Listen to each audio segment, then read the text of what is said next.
comunidades también les interesa el tema de la discusión por la coparticipación, donde sí o sí hace falta discutir algunas cuestiones. ¿Tiene una posición tomada, Alejandro? Sí, la tengo y nosotros suscribimos. En realidad, cuando se gestó esta unidad, que yo mencionaba como una unidad en la diversidad, porque creo que esto es lo rico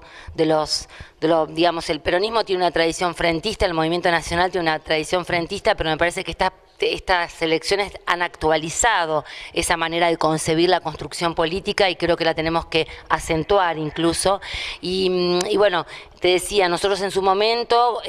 Unidad Ciudadana había diseñado 17 puntos, que eran puntos muy críticos a la realidad nacional actual, a la cual nosotros le habíamos agregado 4 puntos más, entre los cuales estaba la defensa de la coparticipación. Yo le quiero aclarar a los ciudadanos de Totoras que el dinero de la coparticipación no es dinero del gobernador, y tampoco el gobernador puede hacer un manejo discrecional de los fondos, y él lo sabe obviamente. El dinero es de los santafesinos. Por eso también me parece muy interesante que este frente justicialista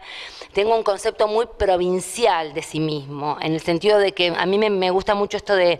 una construcción de Santa Fe y para Santa Fe, que obviamente después los grandes problemas nacionales están en agenda, pero justamente el tema de la lucha con el tema de los fondos de la coparticipación es muy importante. Fíjense que hace unos días el ministro Frigerio anunció así casi con desdén, diciendo que bueno, que tal vez el dinero llegue, pero tal vez en obras que la nación considera oportuna realizar en distintos lugares de la provincia. Eso es inaceptable, de ninguna manera. El dinero tiene que llegar a Santa Fe y somos los santafesinos a su vez los que tenemos que controlar también que el gobernador cumpla con las obras que tiene pendientes o aquellas, digamos, alícuotas que tienen que llegar a los territorios. Por eso yo creo que es muy importante pensar en esta nueva instancia de construcción colectiva como una instancia de fuerte representación territorial. Esta es la única manera de construir un país federal en serio. Es la única manera de construir una nueva manera de concebir al movimiento nacional con legisladores que además se comprometan con su territorio. Es imposible pensar que haya legisladores que hayan sido votados por los habitantes de la provincia de Santa Fe y cuando llegan a la provincia de Buenos Aires, mejor dicho, cuando llegan a la Cava, se sientan en la banca de senadores y diputados y realmente traicionan el mandato popular. Ha habido legisladores, ha habido senadores que han traicionado ese mandato popular. Tenemos que hacerlo saber a eso, la gente tiene que saber quiénes son para no volver a repetir el error de darles el voto de confianza para que luego cuando llegan al Congreso nos traicionen. Ese es nuestro compromiso. Yo estoy muy, digamos, agradecida con la presencia de Lucila aquí, porque he seguido su trayectoria como legisladora. Considero que ha sido una persona no solamente coherente, sino que ha respondido a los intereses de la provincia de Santa Fe. Y los santafesinos tenemos que empezar por ahí. De esa democracia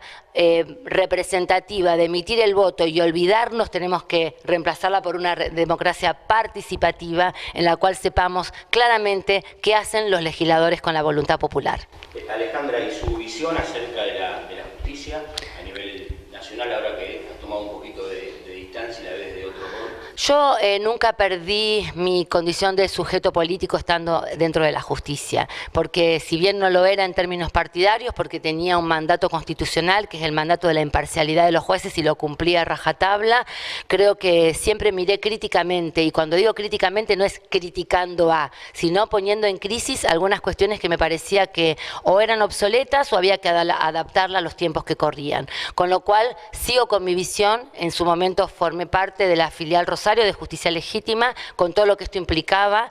básicamente en aquel momento reclamando los exámenes de ingreso al Poder Judicial, que no se hacían en la justicia federal, y también una visión de ampliación conceptual en cuanto a todas esas cuestiones que tuvieron que ver con la avanzada de las políticas de género, el movimiento de mujeres, los temas vinculados a la violencia institucional. Fueron todas cuestiones de las cuales puedo firmemente dar cuenta, y obviamente la lucha desde mi lugar, lo poco que pude hacer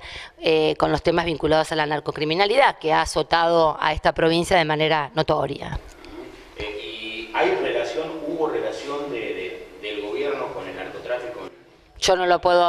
afirmar, yo no lo puedo afirmar de ninguna manera, pero sí creo que la política llegó tarde, y yo lo dije en el año 2005, sin ningún tipo de miramientos ni de especulaciones, porque en ese momento era solamente jueza, y ya lo percibíamos, yo lo planteé claramente, dije el narcotráfico, la narcocriminalidad, mejor dicho, porque yo no era jueza federal, sino provincial, la narcocriminalidad llegó para quedarse, y esto no lo dije yo sola, lo dijimos unos cuantos jueces, la política no lo escuchó, digamos que de alguna manera, perdón, cuando dije año 2005, no, con el año 2010,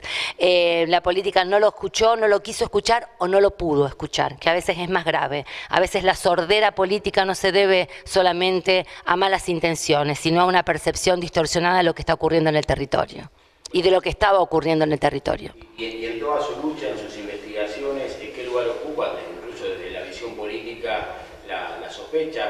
hoy la detención de Tonioli, por ejemplo, bueno, y últimamente de más efectivo de la policía de la provincia de... Yo creo que, bueno, obviamente fueron hechos emblemáticos, que tengamos un jefe de policía preso no es un dato menor, confío plenamente que la justicia va a seguir avanzando en todos aquellos casos, sobre todo que tienen que ver con la corrupción policial. Yo siempre, a mí me gusta usar una frase que no es un eslogan, pero que una policía que se autofinancia es una policía que se autogobierna, y la policía debe tener un verdadero control político, porque si no tiene un control político es imposible avanzar en la investigación, no solamente hacia adentro de la policía, sino también de lo que la sociedad nos está exigiendo. Así que bueno, mi visión es muy crítica. Yo, siendo jueza penal, procesé a varios comisarios por enriquecimiento ilícito, porque tenía las pruebas para hacerlo, lo que no significa perseguir a la policía. Yo creo que acá hay que distinguir aquellos sectores de la policía que se cartelizaron, que formaron parte de las bandas narcocriminales, y aquellos sectores de la policía que siguen creyendo que se puede ser parte de una fuerza que trabaje básicamente sobre la prevención del delito. Bueno, como parte de sus mensajes de campaña, eligió esta situación de haber encarcelado a los monos. Uno puede preguntar tranquilamente si eso usted lo toma como un valor. ¿Quiere decir que otros jueces no hubiesen hecho lo mismo? No, hubo muchos jueces que trabajaron en el mismo sentido que yo. Nada más que yo decidí dar un salto a la política, y por eso tengo que contar de qué se trata mi vida y se trata mi historia, ¿no? Y bueno, entre mi historia y las cuestiones que me han definido, estaba particularmente esta cuestión de haber trabajado 30 años en el Poder Judicial y haber sido 20 años jueza, con lo cual no podía hablar sino de las cosas que yo había producido, y que creo que además de hechos judiciales fueron hechos políticos. Hay presiones y fuertes de estas bandas a la justicia. Y bueno, sí, si te filman un video desde adentro de unos días de detención y te dicen que saben a dónde vivís vos y tus hijos y tu familia, creo que es claro que es así. De hecho, hoy también, ayer creo, ¿no?, ocurrió un episodio en la presentación de un libro que obviamente merece todo mi repudio, de dos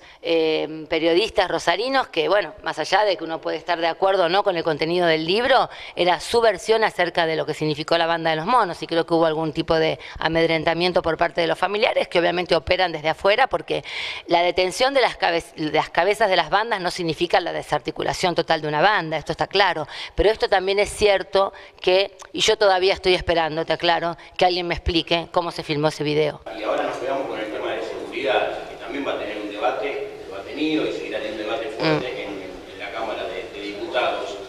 ¿Cuál es su posición acerca de cómo se combate la inseguridad o cómo se trabaja para no tener inseguridad? Mira, el problema de la inseguridad, y es un tema que a mí me ha preocupado mucho, porque yo también soy docente universitaria y he trabajado en esto durante muchos años de mi vida, es un problema multicausal. O sea, nosotros venimos de, digamos, no tenemos una buena política de fronteras, no la tuvimos tampoco, y esta es una autocrítica que hay que hacerse, no tenemos una articulación o diálogo entre nación y provincia, y tampoco lo estamos teniendo en este momento. Y creo que el problema de la narcocriminalidad son dos temas diferentes. Uno es el tema del narcotráfico, que es competencia de la justicia federal, y que muchas veces la sociedad no percibe los efectos del narcotráfico, porque para tomar un ejemplo, un camión pasa por la provincia de Santa Fe cargado de cocaína, por decirlo de alguna manera, y se dirige a algún puerto de salida al exterior, eso no produce, o si bien produce una lesión clara a los, digamos, o perfora de alguna manera lo que luego se vislumbra en el registro social, lo que sí genera un gran descontento social es el fenómeno narcocriminal. Y el fenómeno narcocriminal es cuando el fenómeno se instala directamente en las localidades, que esto es lo que ha pasado en los últimos años en la provincia de Santa Fe, que se han instalado cocinas de cocaína o cocinas de sustancias o de estupefacientes en distintas localidades donde además de la transformación de la pasta base en aquello que tiene acceso la gente, hay mecanismos de distribución, con lo cual surgen estos famosos ejércitos de soldaditos del narcotráfico que de alguna manera perforan el tejido social, la seguridad pública, la pérdida del espacio público. Esto no pasa solamente en las grandes ciudades, ni siquiera en las 2 ciudades cabeceras, sino también en los territorios chicos, con lo cual me parece que el fenómeno narcocriminal va acompañado también de otro tipo de violencia, de otro tipo de acciones, de otro tipo de economías delictivas dentro de los territorios, y que eso sobre eso podemos empezar a trabajar. Y cuando se habla de bajar la edad de imputabilidad, yo no estoy de acuerdo, sinceramente no estoy de acuerdo, porque creo que esto tiene que ser motivo de una gran discusión. No vamos a solucionar el problema de narcocriminalidad bajando la imputabilidad a 16 años, digamos, el problema está en otro lado. El problema no está en un chico excluido, ni está en un menor, que en definitiva es el resultado de 2 o 3 generaciones de exclusión. Así que me parece que es poner justamente la responsabilidad en el lugar que no debe estar. Y que nuestro objetivo es lograr que el Estado desarrolle políticas de inclusión y sobre todo de conquista de derechos, de reconocimiento de derechos no visibilizados y no reconocidos, como es todo lo que sucede en los barrios, en el territorio, con respecto a la economía popular, a la situación de los pibes que son excluidos de todas las instituciones, donde muchas veces en nuestros barrios y también en las localidades más pequeñas la única presencia del Estado es la policía o es el Estado que va a penar a un pibe y no hay otras posibilidades de desarrollo, no están incluidos a través de la salud, de la educación, de la capacitación o del trabajo, y que eso en todo caso es lo que nos haría crecer como sociedad y como país, y no por el contrario focalizar en la mirada solamente punitivista.